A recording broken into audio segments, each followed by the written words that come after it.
पापा कहीं रोने लगते हैं आप? देखिए ना रोते नहीं है, आप ये समझ लीजिए, आप पूछ रहे हैं तब हमारी आस आ रही है। देखे तो वहीं से गोली चल रही थी, ट्रक से गोली चल रही थी। ट्रक चल रहा था, उसके आगे से वो दोनों तरफ से बंदूक लहराते हुए दोनों तरफ से हड़ धड़ दोनों तरफ से बंदूक लहराया जा रहा और उधर से गाड़ी आई और दोनों गाड़ियों को एकदम ध्वस्त कर दिया। गोली तो चली, आधा घंटा गोली चली। उसी में मुख्तार थे मालूम हुआ, तो दूरी से वो देख करके वहीं से गोली मारे और इसके हाथ पर लगा। साहब वो तो मसीहा था ही, लेकिन गुंडा बदमाश हम लोग नहीं कह सकते। आप लोग नहीं कह सकते? हाँ, झोपड़ी में भागने लगे। मुख्तार भाई वो के आड़ से देख के मरला के, हाँ के मार के पानी में से खींच ले आए थे। मुख्तार अंसारी के निधन के बाद एक चर्चा काफी जोर शोर से हुआ कि मुख्तार अंसारी माफिया था, गुंडा था या मसीहा था। अभी हम जिस जगह पर खड़े हैं, मुख्तार अंसारी के घर से करीब 8 किलोमीटर दूर एक उसरी चट्टी नाम का जगह है। साल 2001 में उसरी चट्टी में गैंगवार हो जाता है। लोग कहते हैं कि उधर से मुख्तार अंसारी पर गोली चल रही थी और दूसरी तरफ उधर से ब्रजेश सिंह का काफिला था, लोग बताते हैं। और क्या कुछ सच्चाई है, आज लोगों से जानने समझने का प्रयास करेंगे। अभी हमारे साथ तमाम बुजुर्ग तबका है और ये लोग मुख्तार अंसारी को बहुत करीब से देखे हुए हैं और बहुत करीब से जानते हैं। क्योंकि मुख्तार अंसारी 2005 के बाद से ही जेल में बंद हैं, तो ये माना जाता है कि मुख्तार अंसारी का दौर कैसा था, ये असल मायने में बुजुर्ग लोग ही बता सकते हैं। और ये बाबा हैं जो मुख्तार अंसारी का नाम आते ही ये भावुक हो जाते हैं और रोने लगते हैं। जब कोई इनके सामने कहता है कि मुख्तार अंसारी माफिया था, तो बाबा के आंखों से आंसू निकलने लगता है। क्योंकि उस समय उसरी चट्टी कांड जब 2001 में हुआ था, तो ये बाबा चश्मदीद हैं। सबसे पहले बाबा के पास ही चलेंगे। और क्या नाम है बाबा आपका? हमारा नाम इंद्रदेव यादव। इंद्रदेव यादव। 2001 में बताया जाता है कि मुख्तार अंसारी के काफिले पर धड़ाधड़ गोलियां चल रही थी। और क्या कुछ हुआ था बाबा, थोड़ा सा बताइए।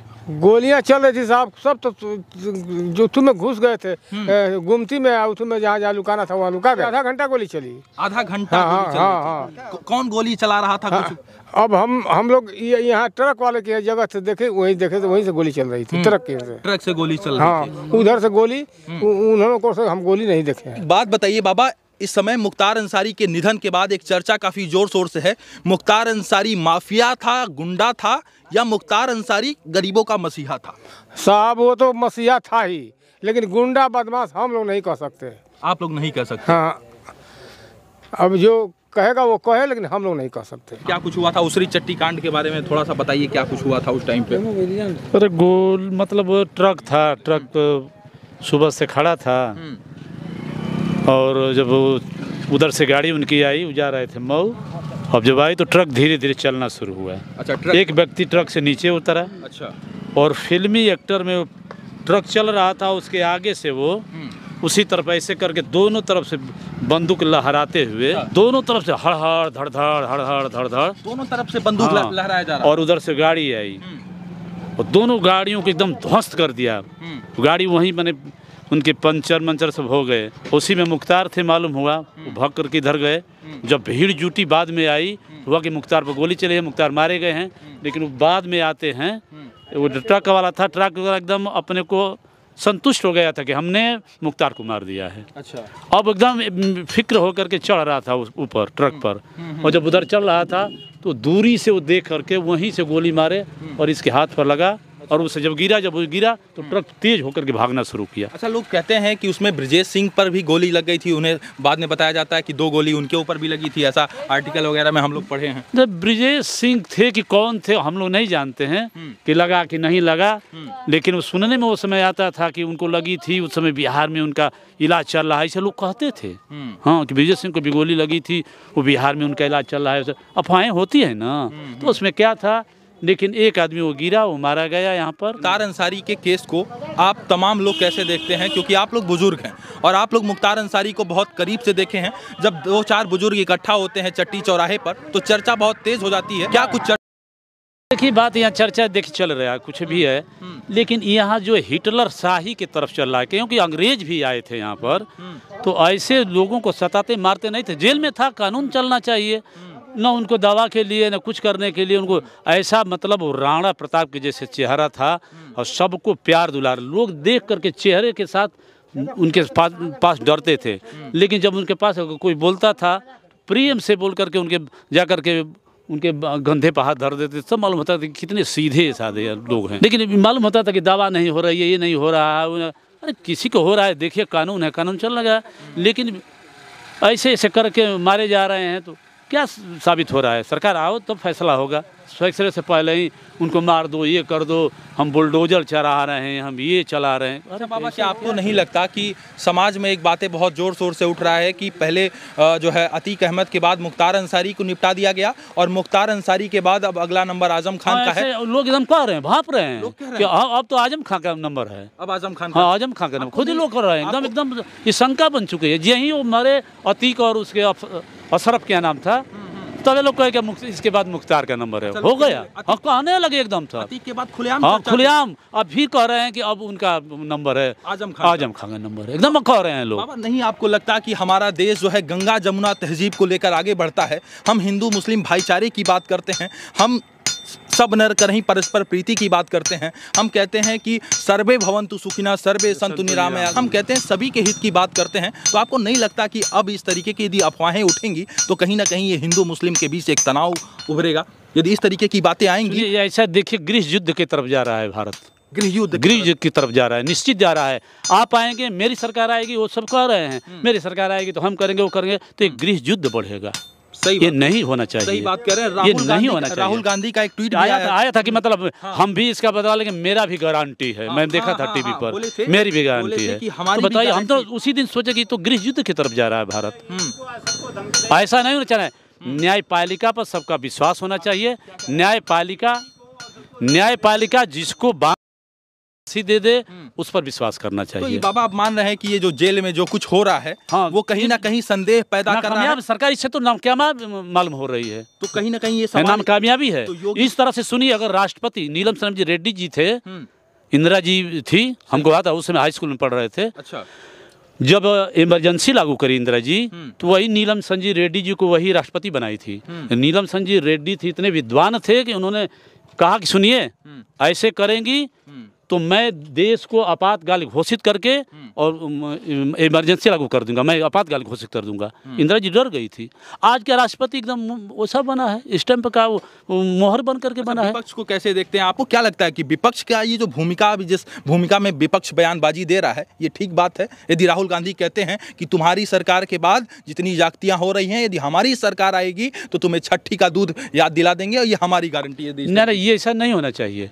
न्यायपालिका पर भरोसा होना चाहिए, और जो सरकार चल रही है इस समय उसको भी नहीं ऐसा करना चाहिए। अच्छा बाबा, क्योंकि आपके संरक्षण में होकर के जब मौत होगी, तब जेल में मरेंगे, कहीं गोली चलेगी, तो विश्वास हम नहीं रहेगा क्या तो वहाँ भी लोग सुरक्षित रहेंगे। मुख्तार अंसारी को निपटवाने के पीछे योगी जी का हाथ है, प्रदेश के मुखिया का, ये चर्चा है। मैंने ये तो जनता पूरा पहले ही कहने लगी, अतीक के बाद जनता खुद कहने लगी कि उनका नंबर है। एकदम जिस तरह से सरकार चल रही है तो वो खुद ही प्रतीत हो रहा है। इसके बाद खुद अब जनता कह रही है कि इसके बाद अब वो नंबर है वो उनका, क्या नाम है, आजम खान जी का। आजम खान, हाँ एकदम जनता खूब कह रही है। तो कहीं ना कहीं नहीं लगता कि इसमें यदि मुस्लिमों के अंदर एक डर पैदा हो जाएगा? डर का माहौल है अभी गांव क्षेत्र में, जो तमाम मुस्लिम हैं वो तो तनाव में रहते हैं। अरे भाई, यही परिवार ऐतिहासिक परिवार रहा है। उस्मान अंसारी जी, ब्रिगेडियर, हाँ, ये सब इतने लोग थे। यही कांग्रेस के अध्यक्ष थे मुख्तार अंसारी जी, इन्हीं के परिवार के, इनके बाबा, जबकि चयनित थे। ये सब क्रांतिकारी उस समय देश की आज़ादियों के लिए कांग्रेस ने यहाँ लाई है। तो उस ऐतिहासिक परिवार था, ऐतिहासिक परिवार का वो लड़का था।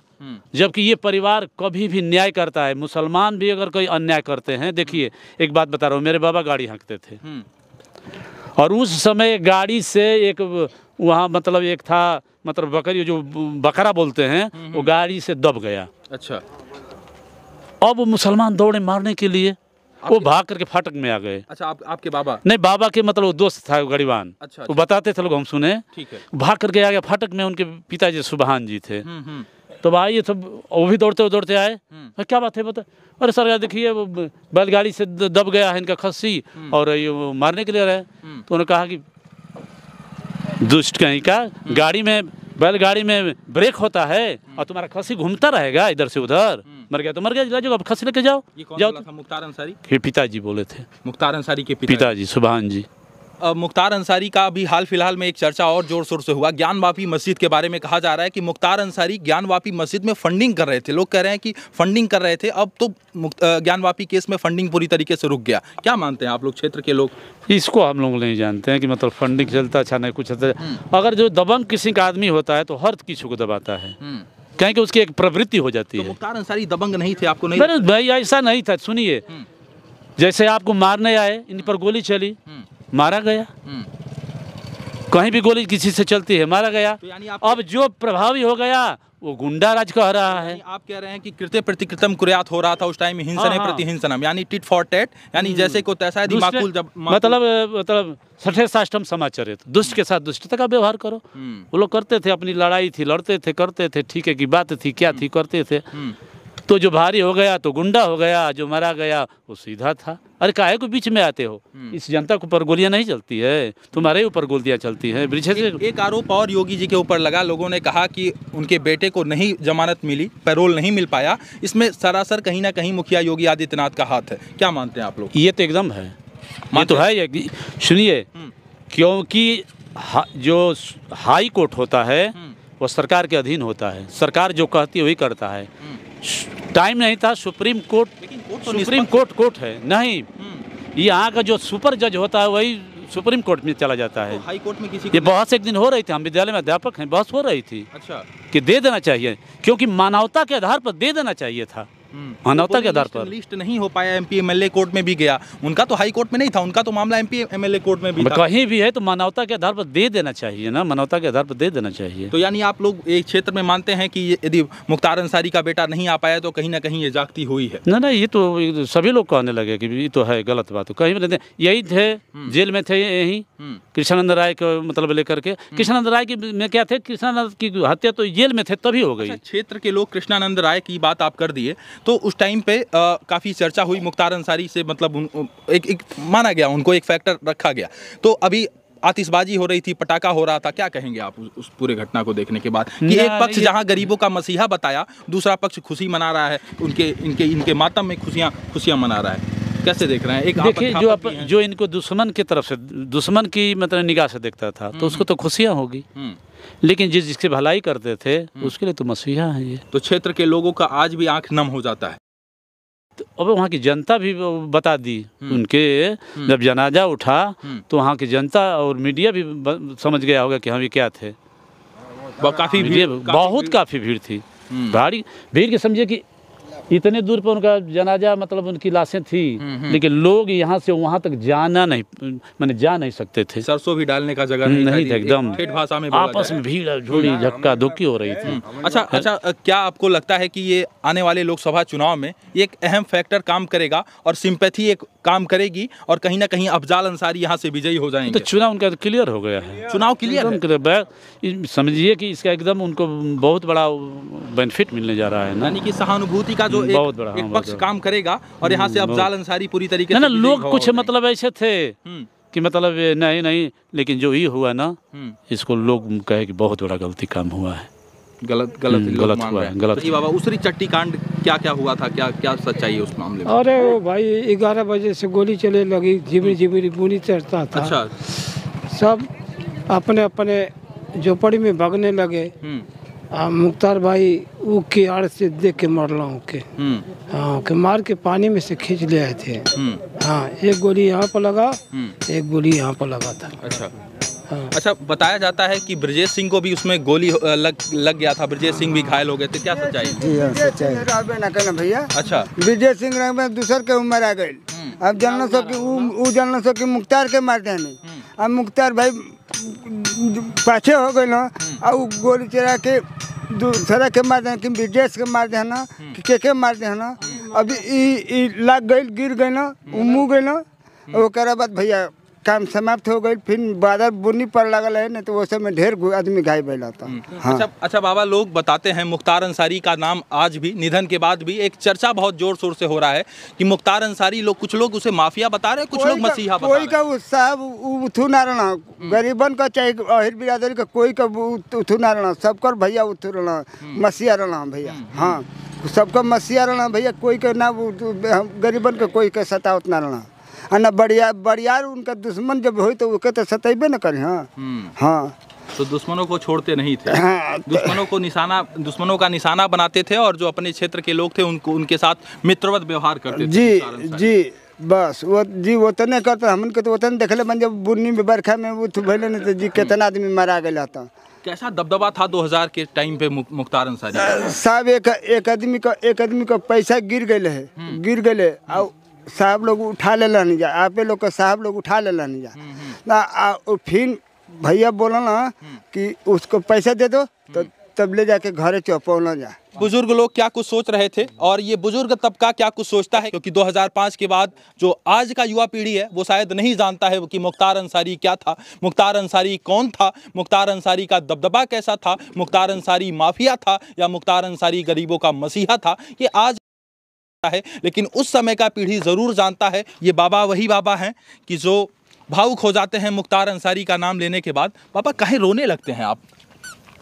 देखिए ना रोते नहीं है, आप ये समझ लीजिए।